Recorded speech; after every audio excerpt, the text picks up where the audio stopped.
Welcome to Spiritism Explored and Explained, where we take you on a journey of discovery of the other side, the spirit realm, the universe from which you came and shall return. Childhood. Why do we have to suffer through childhood? In a previous video, I explained how the perispirit is placed in the fetus. Now we need to explore how childhood evolves. Do we remember who we were, what we did? Why must we endure childhood? How do we keep our individuality through the first stages of our life? The process is fully explained by Spiritism. Additionally, Spiritism answers such questions as, if God is all-powerful, why must we be infants and children first? If we truly need to come to earth to learn from our past mistakes, wouldn't it be easier to come as an adult and start the process? To start, let's examine what Jesus taught us. He said, I praise you, Father, Lord of heaven and earth, because you have hidden these things from the wise and learned, and revealed them to little children. Yes, Father, for this was your good pleasure. In Matthew. As with many passages in the Bible, this could be interpreted in different ways. According to the doctrine of Spiritism, the most likely answer is that little children represent our humble aspect. As children, we looked up to our parents and gladly taking in what they offered us, without question and with the trust of innocence. This is different from the stage of being a teenager, questioning everything and secretly, or not so secretly depending on their mood, thinking that they know best and everyone else is irretrievably stupid. Hence, we should accept that the Word of God, as children accept the word of their parents. We should have faith that this love will see us through and that we shall become wiser with age, while the foundation of our moral code is strong, stable, and everlasting. What was hidden from the wise and learned, as told by Jesus in Matthew? First, the attitude of humility, the recognition that we have little knowledge, that we have always have more to learn. Next, the fact that the universe does not rotate around us, but that we must be the givers and not the takers. Lastly, love is a powerful force that doesn't bloom in a field of pride and selfishness. How many of the wise and learned and others understand this? So how does the spirit world set us up to learn and to grow into responsible and respectful humans? Traveling through childhood is a vital part of our learning process. The importance of this is explained in the Spirit's book. Question 383. What is the use for a spirit of passing through the state of infancy? Here is the answer. The aim of incarnation is the improvement of the spirit subjected to it. And the spirit is more accessible during childhood to the impressions he receives, which may conduce to his advancement, the end to which all those who are entrusted with this education should contribute. Therefore, what are they saying?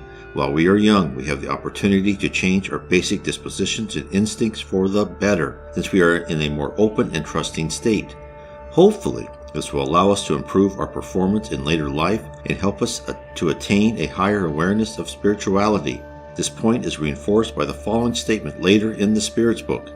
The weakness of corporeal youths tend to render them more pliable, more amenable to the counsels of those who experience should aid their progress. It is thus that evil tendencies are repressed and faulty characters are gradually reformed.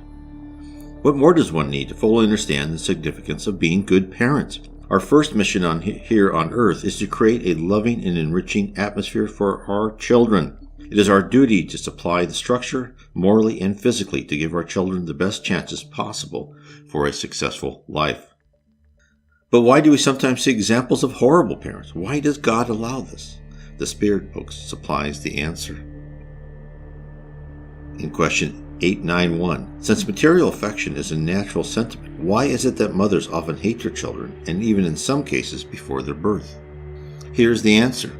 The absence of material affection is sometimes a trial chosen by the spirit of the child, or an expiation for him if he has been a bad father, a bad mother, or a bad son in some previous existence. In all cases, a bad mother can only be the incarnation of a bad spirit who seeks to throw obstacles in the path of the child in order to make him succumb in the trial he has chosen.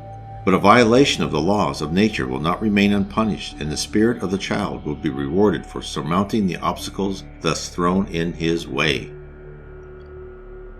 So when does the phase of childhood end? When do the instinctive tendencies and the conscience of the spirit start to reveal themselves and make the child less pliable? The answer is slightly variable, as shown by this passage in the Spirit's book, about when a child starts to be more influenced by its past experiences. This is what it says. But when children no longer need this protection, this assistance which has been given them during 15 or 20 years, their real character and individuality reappears in all of its nudity. He who is really good remains good, but even then his character reveals many traits and shades that were hidden during his earlier years. Therefore, it is not just a teenage rebellion that is occurring, but a reawakening of a person's true character. If the parents are successful in their molding of the child, even a relatively less advanced spirit will benefit from those formative years. Good spirits will take the learning given to them and build upon it. So this is why childhood is important. It allows us to transform our basic character, our basic personality. And it is the duty of every parent to help each child become a better spirit for future lives. If you wish to know more about reincarnation, read my book, The Case for Reincarnation. It will tell you how we decide our trials on earth, how we plan with our spirit mentors to improve while we are on this planet. And then also read my book, Explore Your Destiny. It will reveal to you more of the spirit world, more of why you are on earth, more of how the spirit world operates, how heaven operates. And lastly, to understand how I found Spiritism and what I think are the main tenets of Spiritism, read my book, The 7 Tenets of Spiritism, How They Impact Your Daily Life. God bless.